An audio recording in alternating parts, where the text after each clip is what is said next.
Hare Krishna. You know, I heard this little story recently and it really stayed with me. I thought I'd share it with you. Maybe it will speak to something you felt too.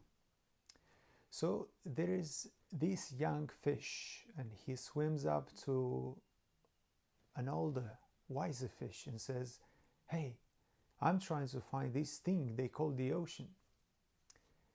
The older fish looks at him and goes, "The ocean? That's what you're in right now." And the younger fish replies, This is just water. I'm looking for the ocean." Now, I don't know about you, but I felt that deeply. Because isn't that us? We're out here swimming in Krishna's energy, breathing his air, thinking with the consciousness he's maintaining for us. And yet we're asking, where is God? What is the purpose? What is real experience of the divine? So we're like that fish looking for the ocean while literally drenched in it. According to Gaudiya Vaishnava philosophy, we're always in God's presence. We just don't see it. Because it is not about location, it is about consciousness. So Srila Prabhupada would often say, we are not in Krishna consciousness. We are in Maya consciousness. It's not that Krishna is far away. It is that we turned the other way. So we are like someone sitting inside a beautiful temple with their eyes closed, asking when we're going to arrive. And let's be honest, how often do we think, once I get this job, this relationship, the next level of spirituality, then I'll be happy. It's like saying, once I find the ocean, then I'll start swimming. These souls, we've been swimming this whole time. In Bhagavad Gita it says that the Lord is within and without. But due to the curtain illusion, we can't perceive Him. We don't need to travel far to find God. We need to go deep. We often think seekers are those who go on some epic journey, but Bhakti teaches something really radical. Those who seek outwardly are blind, and those who seek inwardly begin to see. And the funny part, when we do turn inward, through chanting, through service, through literal sincerity, we start to realize, oh, He was here all along.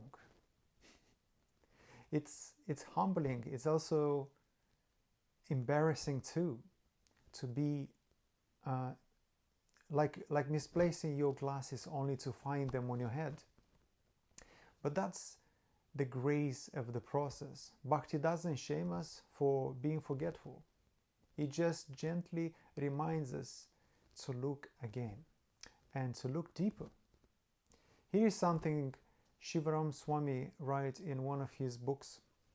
He says that life on the surface is full of turbulence, waves of problems, reversals, crisis. But when we do go deeper into the spiritual self, the bhakti, the storm no longer touches us. That image stayed with me because honestly, doesn't life sometimes feel like that? One thing after another, pandemics, breakthroughs, burnouts, and the mind running in cycles trying to manage all. Some people numb it with habits, others keeps waiting for science, politics, or technology to fix everything. But somehow, things still break. So what do? The answer isn't in escaping, it's going inward. Think of the ocean. The surface is always moving, even on calm days. There are ripples. On rough days, massive waves. You can't sail smoothly without feeling every bump. But deep below the surface, there is stillness, silence, no storm.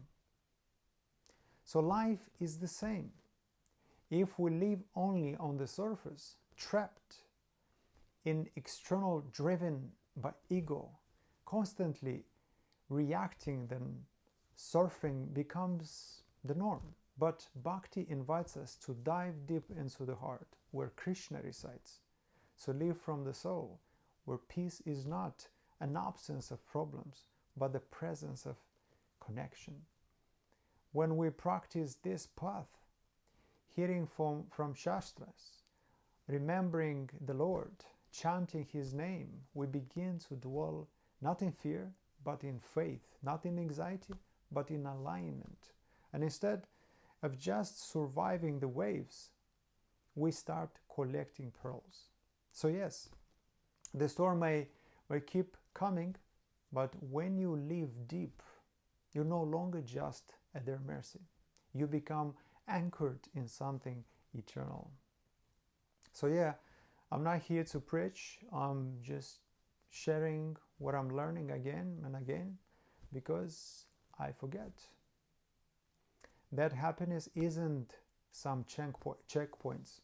Krishna isn't a faraway destination, and the ocean of purpose we're swimming it is not missing us.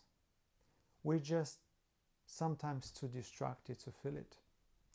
So the real shift begins not when we go further, but when we go inward with open hearts and a little prayer that maybe today we'll swim with our eyes open. Haribo.